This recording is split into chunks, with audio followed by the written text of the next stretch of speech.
कारण की आपण या देशामध्ये राहणारे सगळे नागरिक आहात, ज्यांना या देशामध्ये काय फरक भारतीय जनता पार्टीच्या सरकार केंद्रामध्ये आल्यानंतर, पंतप्रधान नरेंद्र मोदीजी पंतप्रधान झाल्यानंतर आणि राज्यामध्ये मुख्यमंत्री देवेंद्र फडणवीस साहेब मुख्यमंत्री म्हणून या ठिकाणी काम करत असताना झालेलं आहे। हे आपण सगळेजण स्वतः बघून आहात। मागचं ऐकू येते का?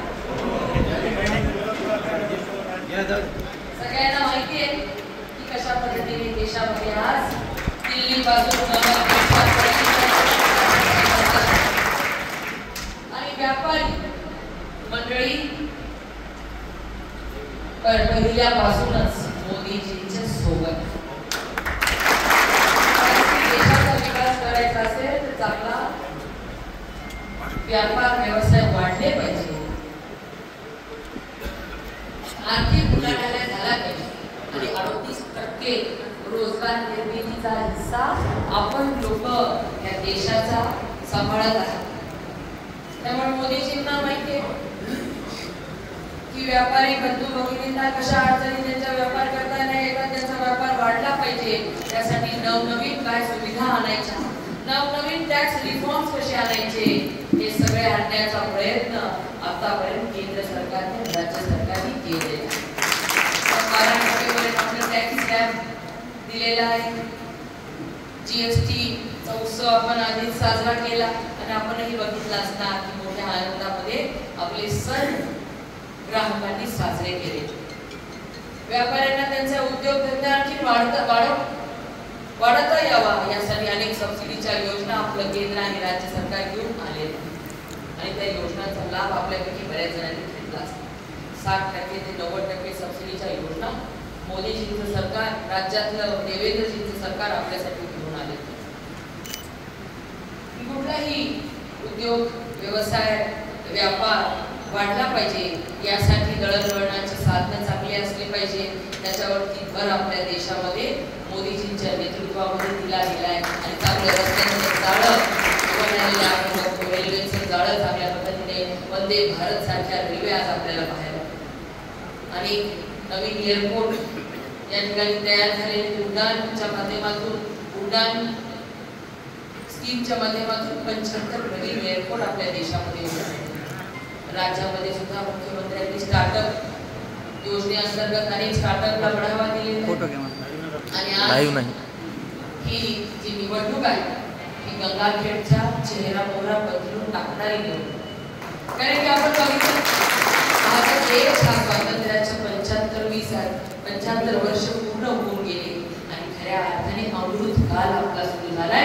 मोदीजींच्या नेतृत्वामध्ये अमृत काल सुरू झालाय।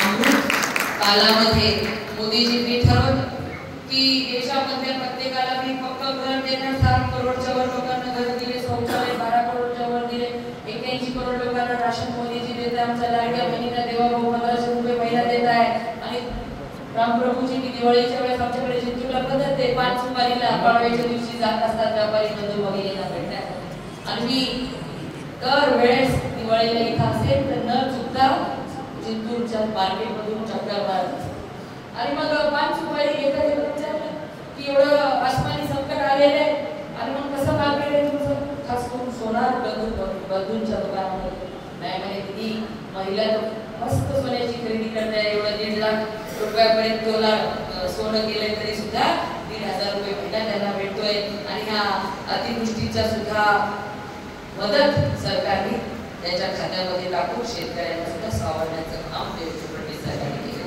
त्यामुळे व्यापार सुद्धा वृद्धी झाली। बघा आज आपल्या गंगाखेड शहरामध्ये 3,500 घरकुलं मोदीजींच्या माध्यमातून या शहरामध्ये बांधली गेली आणि जे पण हार्डवेअरचे व्यापारी असतील त्यांना माहिती असणार की कशा पद्धतीने उलाढाल मार्केटमध्ये झाली। आज एवढं पुढे बाजारपेठ हे गंगाखेड आहे, आज या ठिकाणी आपण चांगल्या पद्धतीने व्यापार करताय, आणखी आपल्या व्यापार उद्योगामध्ये वृद्धी झाली पाहिजे, आपलं अर्थार्जन आणखी जास्त झालं पाहिजे, याच्यासाठी सुंदर स्वच्छ शहराच्या साठीची निवडणूक आपण सगळ्यांनी स्वतःची निवडणूक आहे म्हणून लढलं पाहिजे, कारण की अमृत योजनेअंतर्गत मोदीजींनी शहराचा विकास करण्यासाठी अंडरग्राउंड ड्रेनेज रस्ते असतील, मंदिरे असतील, चांगल्या हाऊसिंग सोसायट्या बनवण्याचा असेल किंवा अंगणवाड्या असतील, दवाखाने असतील. आपल्या गंगाखेड शहरामध्ये सुद्धा स्पेशल महिलांचं दवाखाना 50 खाटांचा बनवण्याचा शब्द मी या ठिकाणी महिला मंडळींना दिलेला आहे. कारण की महाराष्ट्रातल्या पहिल्या तालुक्याच्या ठिकाणीचं फक्त आणि फक्त डेडिकेटेड विमेन हॉस्पिटल माझ्या सीईमध्ये उभं राहते. येत्या 4 महिन्यामध्ये त्या ठिकाणी आपण उद्घाटन करणार आहोत. इमारतचं बांधकाम फिनिशिंग स्टेजला जिंतूरमध्ये पण मंजूर झालेले, तसंच ह्या गंगाखेडमध्ये आपल्याला लवकरात लवकर मान्यता घ्यायची. ऊर्जेच्या काही समस्या गंगाखेड शहरवासियांच्या आहेत. तुमच्या सगळ्यांच्या आशीर्वादाने ऊर्जा राज्यमंत्री म्हणून काम करते. देवाभाऊच्या पाठीमागे लागून आपल्या ह्या जिल्ह्याच्या आणि खास करून आपल्या गंगाखेड शहराच्या ऊर्जेच्या विजेच्या ज्या काही समस्या असतील त्या सोडवण्याचा शब्द तुम्हाला मी देते. अशा पद्धतीचं नियोजन या ठिकाणी आपण चांगल्या पद्धतीचे नियोजन ऊर्जेच्या बाबतीमध्ये केलेले की आपल्या जिल्ह्यामध्ये परत 50 वर्ष आता किती पण शेगड्या वाढू द्या, काही होऊ द्या, आपण ऊर्जेची कमतरता राहणार नाही असं नियोजन आपण करू. अनेक चांगली कामं आपल्या सगळ्यांच्या आशीर्वादाने येणाऱ्या दिवसांमध्ये सुद्धा करायची. बघा, महायुतीच्या लोकांच्या सोबतच आमच्या लढाई ह्या निवडणुकीच्या आहेत. पण आपल्याला सगळ्यांना माहितीच आहे, आपण सर्वजण जाणकार मंडळी आहात की बघा, भारतीय जनता पार्टीचं नेतृत्व करायला अजितदादा पवार आमच्या जिंतूरमध्ये आल्याने काय सांगितले, आम्हाला मोदीजी अमित भाई शहा वरतून पैसे देतात, वरतून निधी देतात, तो निधी आम्ही तुम्हाला खाली देणार. मग ह्यांनी आमच्या नेत्यांचं नेतृत्व मान्य केलंय तर डायरेक्ट भारतीय जनता पार्टीच्या आपण नेतृत्वाचा विश्वास संपादन करायला पाहिजे असं मला वाटतं. कारण की बारामतीची स्तुती अजितदादांनी केली आणि मी सुद्धा बारामतीची स्तुती करते. कारण की बारामतीचा विकास जसा झालाय तसा या राज्यामधल्या सगळ्या नगरपालिकांचा विकास व्हावा असा मानस देवेंद्र फडणवीस साहेबांचा आहे. म्हणून आपल्या नगरपालिकांच्या विकासासाठी देवेंद्रजींनी खूप सुंदर आराखडा आखलेला आहे. त्या आराखडा कधी पूर्ण होईल तर आपण या ठिकाणी देवाभाऊच्या विचाराची भारतीय जनता पार्टीचे नगराध्यक्ष म्हणून आपल्या जयश्रीताई मुंडेंना आणि सगळ्या आमच्या नगरसेवक बंधू भगिनींना निवडून दिलं तर खरं देवाभाऊंना वाटेल की या गंगाखेड वासियांनी भारतीय जनता पार्टीचा विश्वास संपादन केलेला आहे. पण हे बघा, विरोधकांच्याकडे कसलेच मुद्दे निवडणुकीला नाहीये. आता बघा, नगरपालिकेच्या काय व्यापारी बंधूंना त्रास झालेल्या प्रशासक असताना हे सगळं मला काय बोलायचे आपण सगळ्यांना माहिती कशा पद्धतीने आपल्याला त्रास देण्याचं काम या ठिकाणी जे प्रशासक होते कुणाच्या म्हणण्यावर इथलं प्रशासक चालते ही आपल्याला सगळ्यांना जाचापासून आपल्याला मुक्त व्हायचं असेल तर एकच डॉक्टर बाबासाहेब आंबेडकरांनी दिलेलं शस्त्र आपल्याला वापरायचंय ते म्हणजे येत्या 2 तारखेला आणि या शहराचा चेहरा मोहरा बदलून टाकण्यासाठी मी आपली बहीण म्हणून आपली लेख म्हणून शब्द देते की पालकमंत्री म्हणून काम करत असताना कुठलीच कमी मी गंगाखेडला पडू देणार नाही. आमचे रामप्रभूजी आपल्या सगळ्यांना माहिती कुठल्याही सुखदुःखामध्ये आपल्या मदतीला हजर असतात. मग कोरोनासारखं संकट असो किंवा कुठलंही संकट असो त्यांचे सगळे सहकारी आपल्या सुखदुःखासाठी या शहरामध्ये आपल्या भेटीला असतात. बघा, एकमेव आपल्या नगराध्यक्षाच्या उमेदवार आहेत जे प्रत्येकाच्या घरापर्यंत येऊन आशीर्वाद मागताय. बाकीचे 2 उमेदवार तुम्हाला म्हणायला बसले आम्ही कुठे तुम्हाला मतदान मागितलं तुम्ही सांभाळा असं म्हणायला बसले. विचार करा, आपण आपल्या हक्काच्या जयश्रीताईंना आणि रामप्रभूजींना सगळ्याच आमच्या उमेदवारांना हाताला धरून या ठिकाणी आणू शकतो की आमची ही अडचण सोडवा.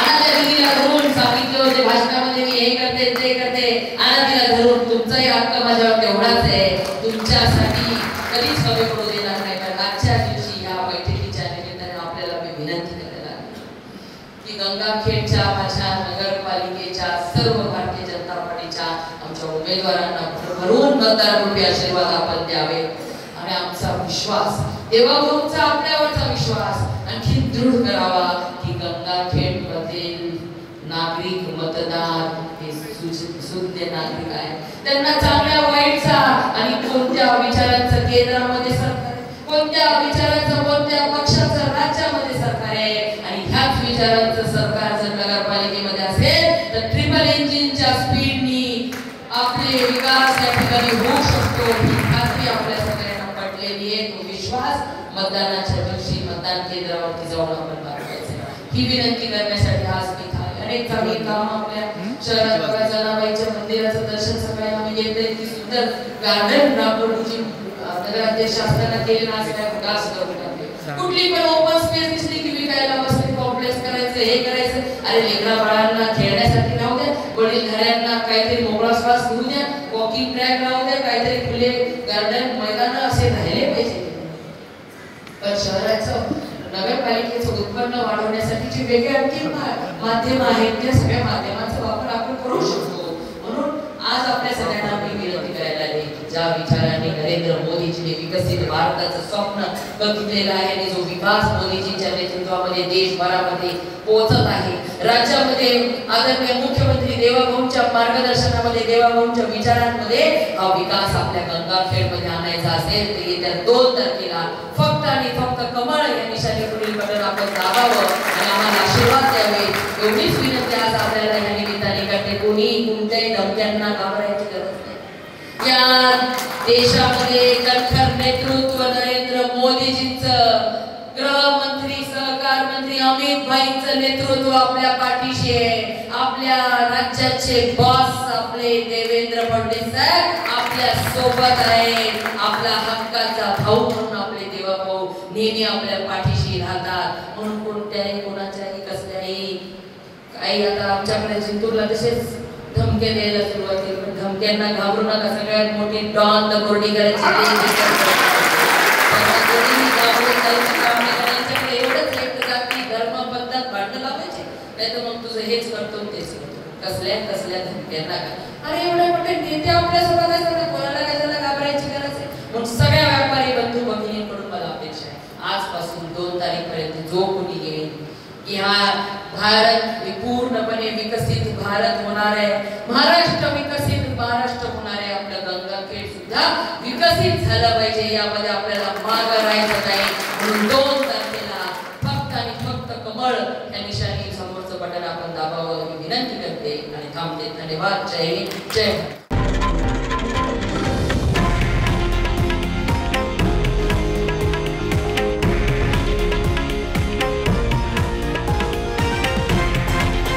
हे आहे देशातील नंबर 1 न्यूज नेटवर्क आणि आपण पाहत आहात TV9 मराठी, एकमेव.